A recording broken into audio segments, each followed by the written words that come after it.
Hi everyone, welcome back to the channel. Today I am going to show you how to add phone number validation on your WooCommerce checkout page using the popular international telephone input library. This method ensures user enter a valid international phone number and it auto detects their country based on IP.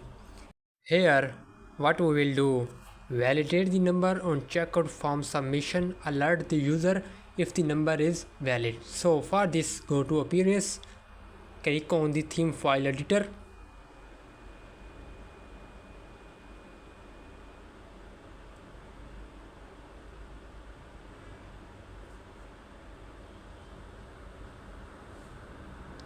and then click on the function.php file.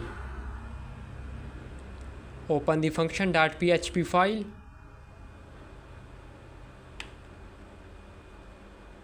and paste the following code in the bottom of the code.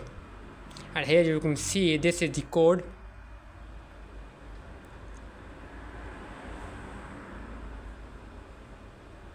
Then update the file. The code is given in the comment.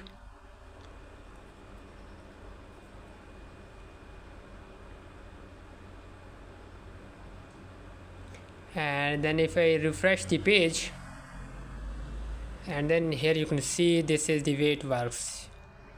All the countries have flag and the number auto detects, and then the place order. If the number is wrong, the alert message will be shown. This is a great way to improve your accuracy and reduce invalid data in your store. If you found this helpful, give it a thumbs up and subscribe for more WooCommerce tips. Thank you.